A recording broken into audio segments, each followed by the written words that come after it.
최근 롯데그룹을 둘러싼 위기론이 확산되고 있습니다. 그룹의 핵심 사업인 유통과 화학 부문이 심각한 부진을 겪고 있는 가운데 근거 없는 지라시로 부도설까지 퍼졌습니다. 부도설은 해프닝으로 끝난 모양새지만 롯데그룹 사정이 녹록치 않은 건 사실입니다. 이 와중에 신동빈 회장이 롯데가 가진 금싸라기 땅 중 하나죠. 서초 롯데칠성 음료 부지를 방문했다는 사실이 알려졌는데요. 이를 둘러싼 시장의 반응이 심상치 않습니다. 스튜디오 퍼즐이 직접 찾아가 봤습니다. 지금 보고 계시는 이곳은 서울 서초동 롯데칠성 음료 부지입니다. 잠실 롯데월드타워, 명동 롯데호텔 본점과 함께 롯데그룹이 보유한 알짜 부동산 중 하나로 꼽히는 곳입니다. 롯데칠성이 보유하고 있는 이 부지는 과거 음료 공장에 있던 곳입니다. 강남과 교대역 사이 강남대로를 끼고 있는 노른자 땅이지만 공장에 이전하면서 지금은 물류창고 정도로만 활용되고 있습니다. 최근 신동빈 회장이 그룹 핵심 관계자와 함께 비공개 일정으로 해당 부지를 방문했다는 소식이 들렸습니다. 기업 회장의 발걸음은 무게감이 다릅니다. 어느 기업 회장이 어느 사업장에 방문했다는 소식 자체가 이슈인데요. 기업의 방향성과 주요 의사결정을 내다볼 수 있기 때문입니다. 신혜정도 괜히 이곳을 들리진 않았을 겁니다. 주요 사업장도 아닌데 말이죠. 시장에선 곧 내놓을 매물을 점검하러 온 게 아니겠냐는 이야기가 들립니다. 해당 부지는 약 13,000평에 달하는데요. 가치는 2조 원에서 최대 4조 원까지 거론되고 있습니다. 강남 시세를 적용하면 2조 6천억 원인데 강남의 최대 부지라는 희소성이 더해지면 평당 호가는 3억 원까지 가능하다는 계산입니다. 이 경우 가치는 최대 4조 원대까지 올라서게 됩니다.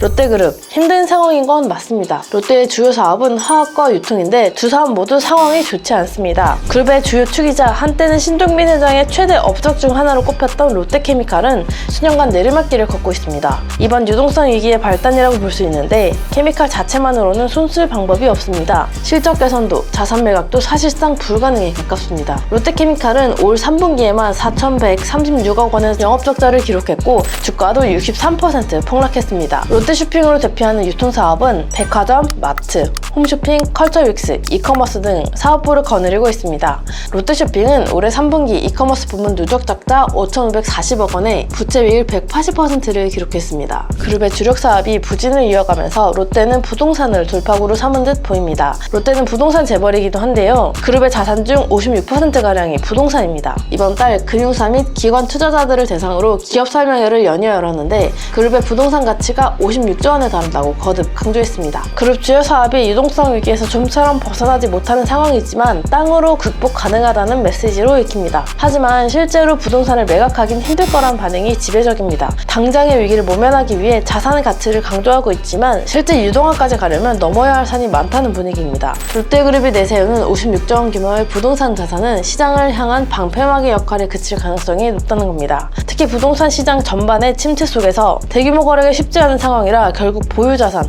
그 중에서도 계열사의 단계적 구조조정이 불가피할 것이라는 전망이 나오고 있습니다. 한 부동산업계 관계자는 핵심 자산은 상징성 때문에 매각이 어렵고 비핵심 자산은 시장 상황이 좋지 않아 매각이 쉽지 않은 상황이라면 결국 유유자산 매각만으로는 당면한 유동성 이슈를 해결하기는 어려울 것이라고 지적했습니다. 롯데그룹, 매물을 잘 사긴 하지만 잘 팔진 않는 곳으로 이름난 기업입니다. 이런 롯데가 그룹의 상징인 롯데월드타워를 담보로 내놓고 백화점 점포들은 매각 준비에 한창입니다. 최근엔 대규모 물갈이 인사까지 단행했습니다. 부도설까지 도는 심각한 상황에 뼈와 살을 깎는 노력을 하고 있는 건데요. 시장은 살짝 반등하는 주가로 화답하는 모습입니다. 절체절명 위기 상황에서 신유엘 롯데지주 부사장은 전무에서 승진했습니다. 장남에게 힘을 실어주고 있는 것으로 보이는데 그룹의 유동성을 잠재울 수 있을지 그의 행보도 주목할 필요가 있겠습니다. 롯데그룹, 위기에서 잘 벗어날 수 있을까요? 이상 스튜디오 퍼즐이었습니다.